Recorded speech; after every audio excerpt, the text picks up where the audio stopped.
First on, we have Imogen. She's going to join me on the stage very, very soon. She said that for 10 years she's been solving queuing problems. So I had to go and see what her company that she actually exited after 10 years was doing. And I think she's going to tell you more about it. But a more fun part that I found out about her, that she leads an improv comedy. So I just wanted to say that we have few slots available after in the brewery. So let's talk about it. Everyone, please welcome to the stage Imogen.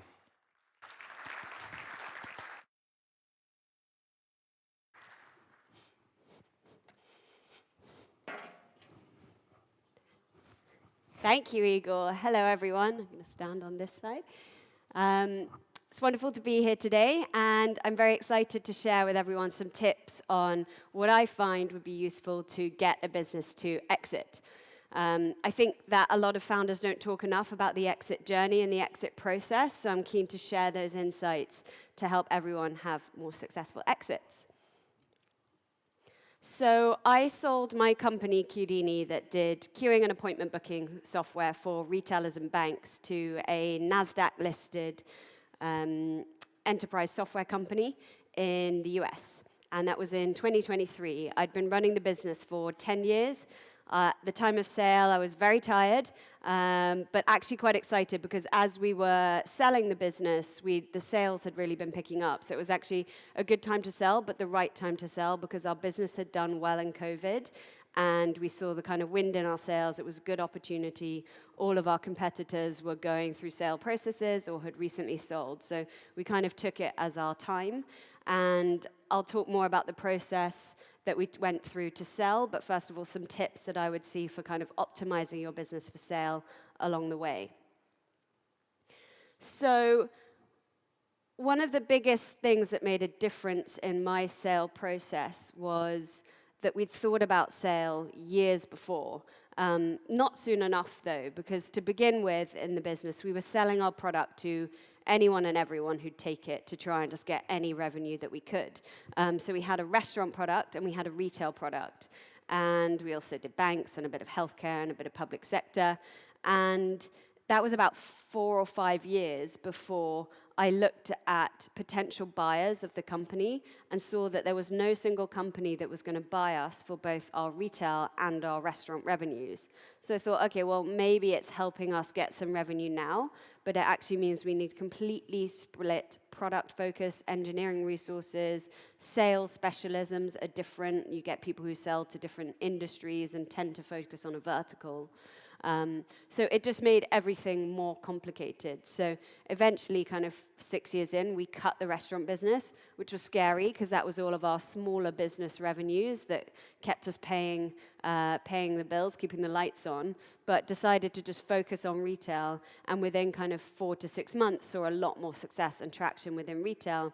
And eventually, when we sold the business, the acquirer that we went for, that bought us, they cared more about our retail revenues and our banking revenues. They wouldn't have cared about healthcare, public sector, restaurants.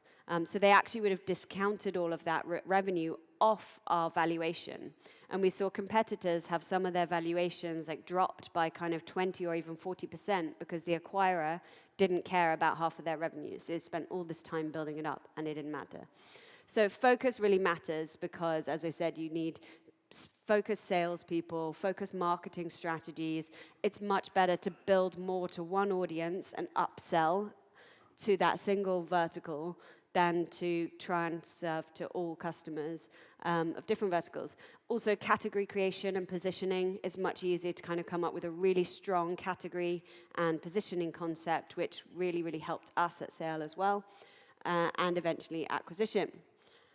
Capital efficiency. So throughout the business, the 10 years, I would see headlines of our competitors or other businesses in our space that had raised kind of 10, 20, 30, 40 million. And I'd get really jealous and really upset, and I'd be angry for a week or a month even when that happened, thinking that we needed to do the same. And I think that the headlines in the startup ecosystem, it's so easy to get press on a big fundraise. But actually, that stuff can really play against you at M&A. And it's far better to to be capital efficient. There are investors who want capital efficient companies, but every buyer actually wants to see that a company has been able to manage its resources and not overspend. So we found that having raised kind of 4.4 million over 10 years and staying reasonably capital efficient, that really, really helped us at sale. So avoiding raises just for the sake of vanity. Raise obviously what you need, and if you have a business with a lot of that is very resource intensive or has a lot of complicated tech, then obviously you need that funding. But for us, we managed to kind of get revenues early and build from revenue, which really, really helped us at sale. Strategic moves that boost valuation. So as I kind of touched on before, strong positioning and category creation. So 2 really great books, one of them being Blue Ocean Strategy, which I absolutely love, and the other one, which is kind of a more modern take on that, is Play Bigger, which is all about the concept of defining who you are within your market, positioning, but also building a category around it and really owning a space and say you define what that category that you play in is and you become the category leader.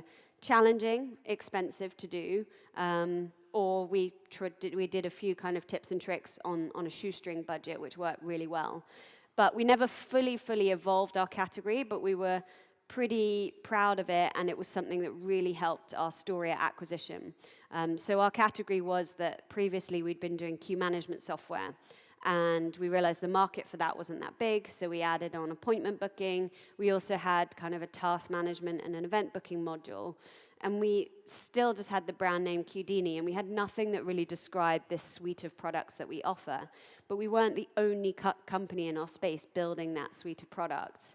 So what we did was we had a category consultant come in, and actually he only did 1 or 2 workshops with us, and we came up with this term that we loved that was retail choreography, how we were all about retail, so the vertical focus coming into play there, and choreography being that we helped to manage customers across a store.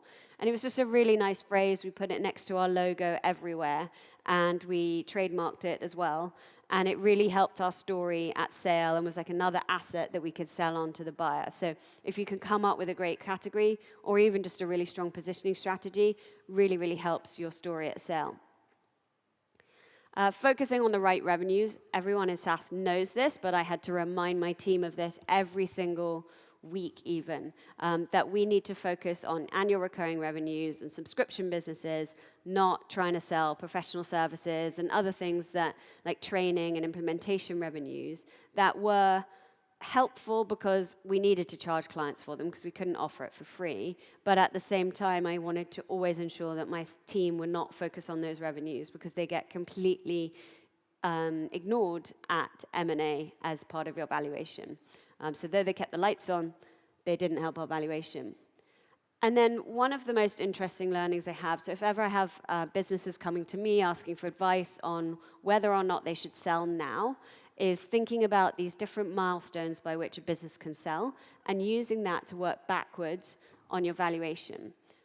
So just one of the key metrics about valuation is it's your annual recurring revenue times your growth rate divided by 10. So for example, if you're growing at 100%, so you're doubling every year, your valuation multiplier is going to be 10, 100 divided by 10. If it's 50, then you'll be 5. So this was interesting because I'd always heard, oh, SaaS businesses can sell for anywhere between kind of 5 to 10 times ARR, but I never knew what that definition point was that decided what that multiplier was. So this was really helpful. And then this ladder of when it's possible or easier to sell a company or not. So these are the kind of key different milestones by when a company might sell and when it's easier versus harder. So first of all, you're an early stage company with incredible IP, really great tech product that would be hard for another company to build, or it's going to be quicker for them to hire you. So that would be an acqui-hire, where mostly you're getting bought on your technology and your team, and there's obviously going to be a requirement to stay in the company afterwards. The next stage is kind of 2 to 4 million ARR, where it's actually a lot harder to sell a businesses, and an M&A advisor, for example, they may take it on, but they wouldn't really focus on this size because it's quite a hard sell. You haven't really proven significant traction. But businesses do sell at this stage because maybe the founders have been working a long time and they just decide that it's time to sell. Once you get over 5 million ARR hurdle, then it's kind of good. Okay, yeah, we can sell this. 10 million is where you want to get to for it to be really fantastic and an easier sell. So you can use these milestones to kind of work backwards in terms of if your target exit valuation is X, what does your growth rate need to be and where do your revenues need to be to get there? And then these are the key metrics that really matter at sale. So number 1, annual recurring revenue. Number 2, growth rate, as we've touched on. Next is net revenue retention, so how much you can retain deals and how much you can expand them. Your cost of customer acquisition and lifetime value, so making sure those metrics are really good. And annual contract value is very important, so obviously higher annual contract values is great. Profit is important in the last couple of years. A lot of investors that might focus more on growth, and we had our board saying, oh, keep growing, and I was like, no, I want the profit. It makes me sleep well at night, and I know that it's going to help us at sale because I'd spoken to multiple M&A advisors over the years just to get advice and feedback on the business, and profit really, really helps. Because it proves you can kind of go into their business and be even more profitable because they might kind of consolidate a bit and enhance, and you'll be able to upsell. Capital efficiency, again, in the last 2 years, so a buyer doesn't want to buy an asset that's going to cost them a fortune to sell. Most companies, strategics that are buying companies are profitable themselves, and they want to retain that profit and not be sinking a bunch of cash into it. Cash in the bank, obviously helpful because it gives you optionality, so as does profit as well. So when you're kind of negotiating terms, the profit and the cash in the bank mean that you don't have to take any deal, and that really enhances your negotiation position. But also cash in the bank gets distributed to all the shareholders at sale. So the more cash you have in the bank, it adds to your valuation at sale.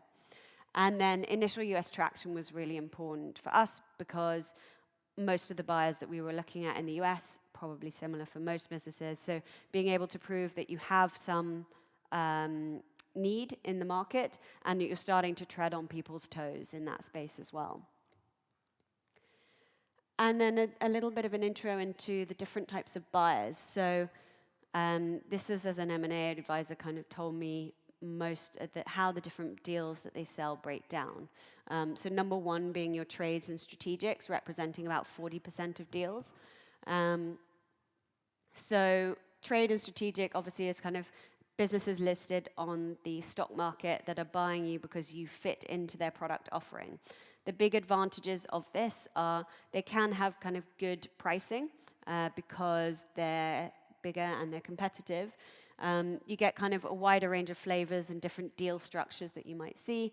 It's beneficial for the founder because you can, like the CEO will typically step down and take a back seat or kind of a key leadership role in the strategic.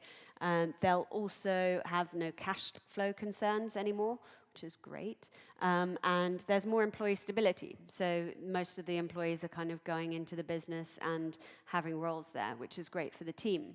It's also a partner to grow and sell with, and you get access to their resources, their territories, and also their clients to upsell to. So it's kind of an easier build and expand once you're there. But there is also obviously the point of an earn-out.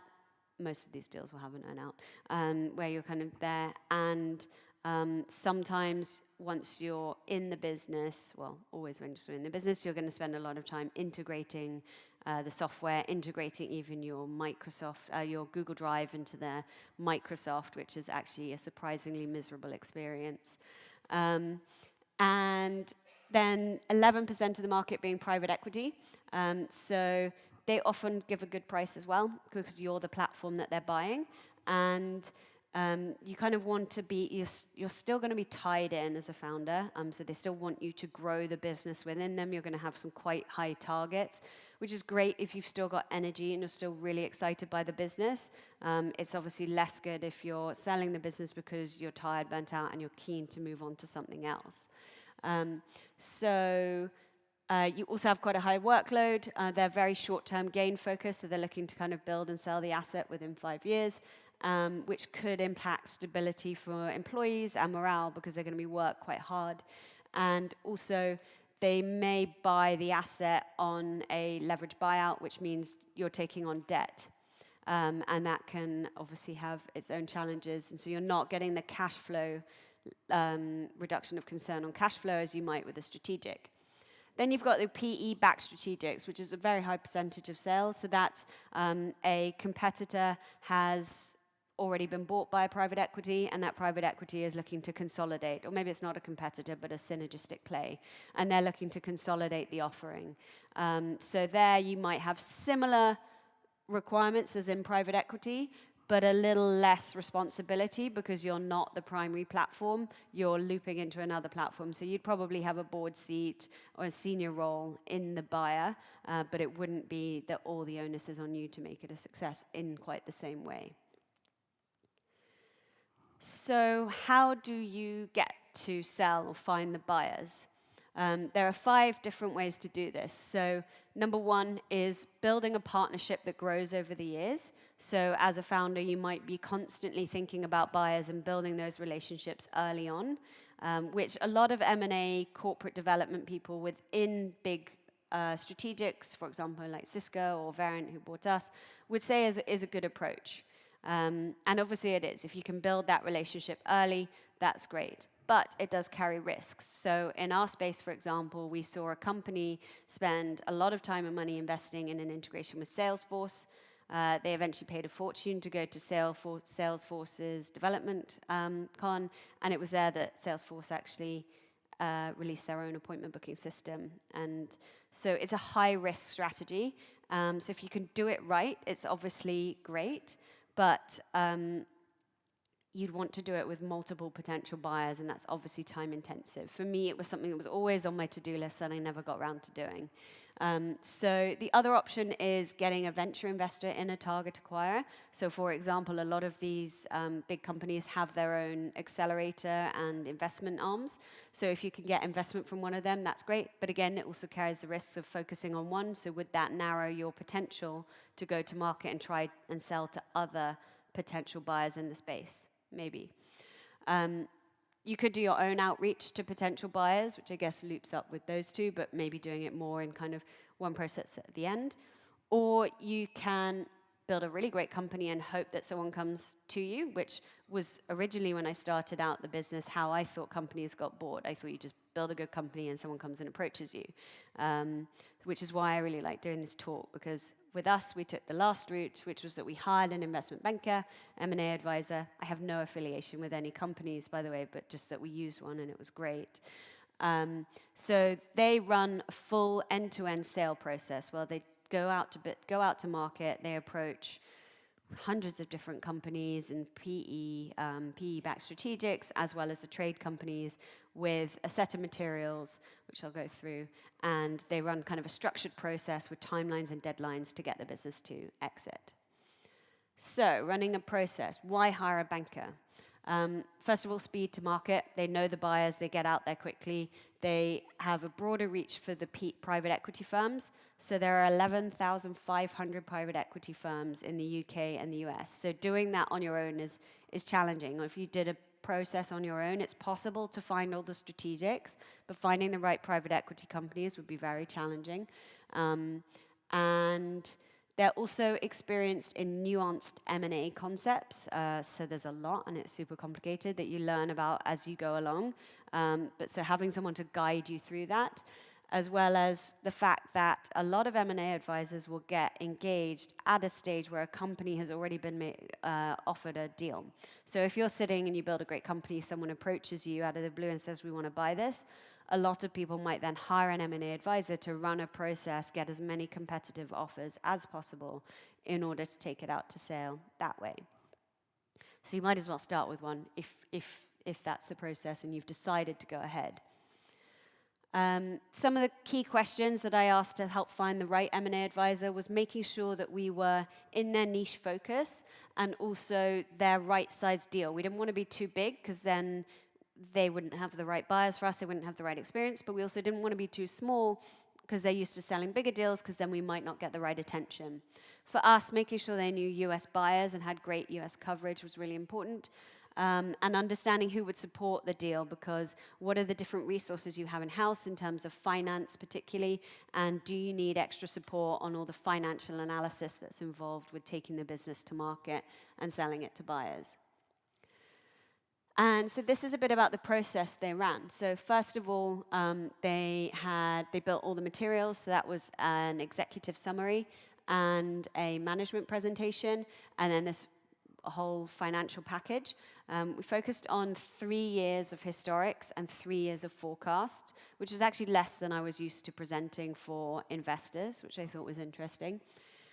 They then went out to target acquirers and sent the executive summary. If people were interested, they'd sign an NDA, and then we'd go to management presentations. And one thing that I found quite a nifty trick was that when they went out to market, I put some ads on LinkedIn that ran specifically to the buyers that we were targeting, in the hope that they would see them and think, oh, I'm obviously learning about this company by osmosis, it must be written in the stars, when actually it was just me playing a few tricks. So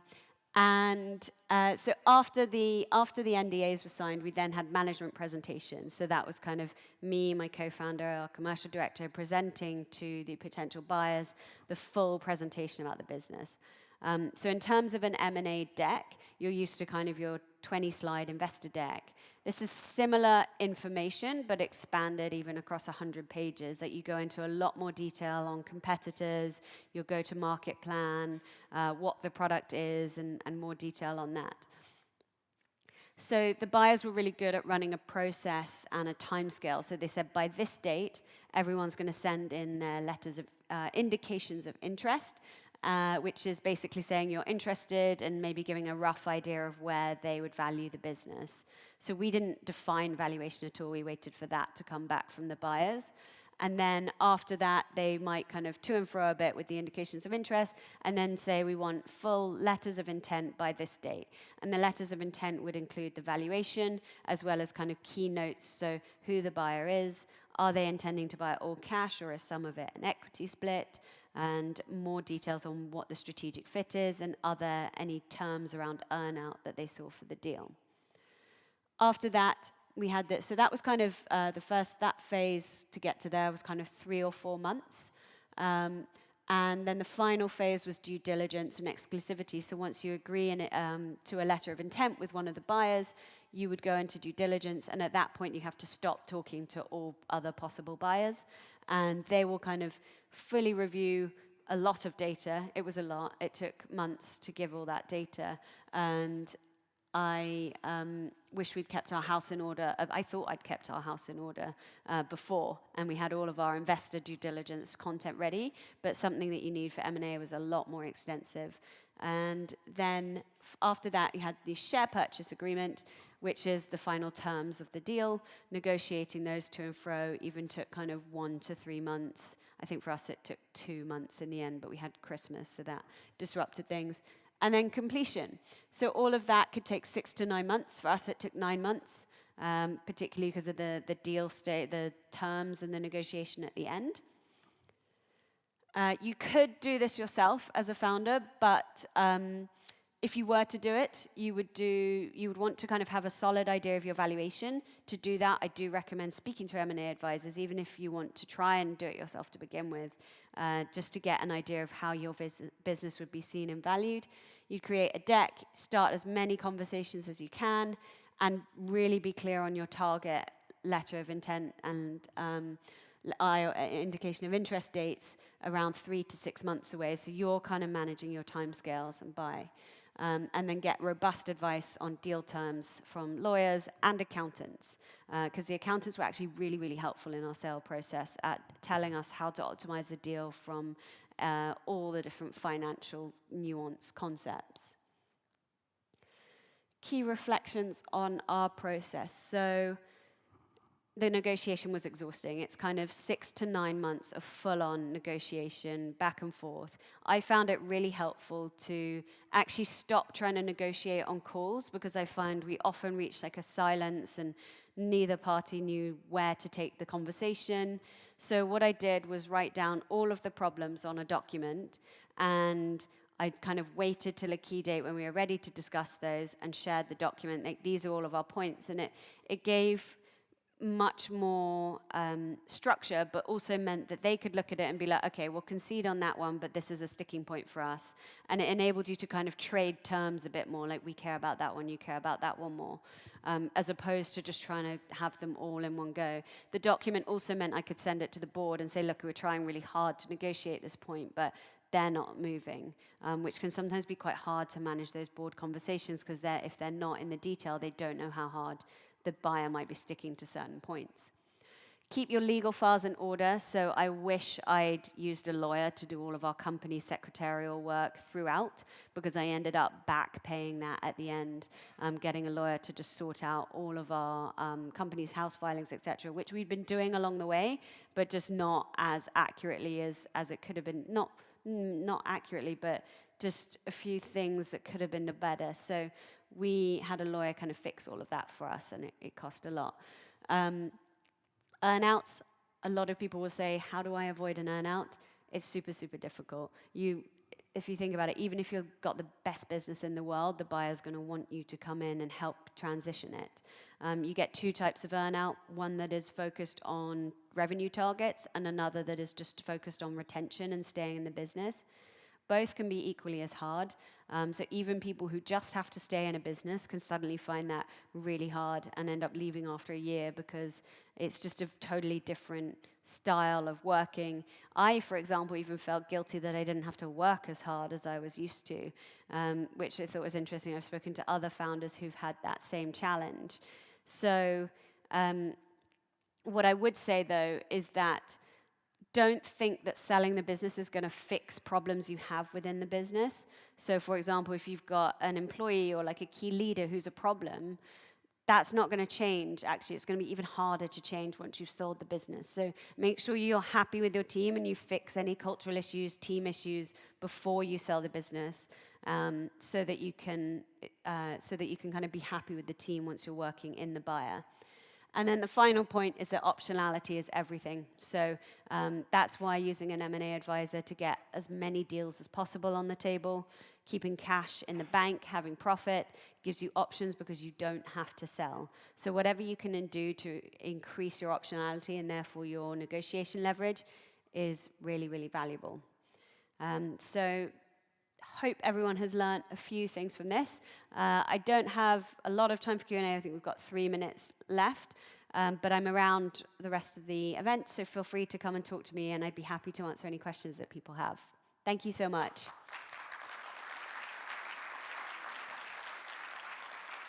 Imogen, thank you, Imogen. I think we have time for 1 or 2 questions if anyone has a question, maybe. Just raise your hand and we'll get you the mic. I think that everyone's down for the party since yesterday. Okay, Mattia. Mike. What was the hardest part for you in doing all this? The hardest part for me was how dog eat dog the whole process could suddenly become. So from the buyer's perspective, suddenly all the advisors that you're working with come out with like extortionate quotes, and this is where everyone's trying to recoup their money that maybe they've kind of helped you along the way. They're like, oh, okay, they're M&A now, so this is where we'll get that back. So huge quotes and bills, and also like even with your board, having kind of always been aligned with them, everyone's kind of got to protect their own interests if they're from a fund, etc. So then you kind of have to work quite hard to keep everyone aligned. Thanks. Thank you, Imogen. Thank you.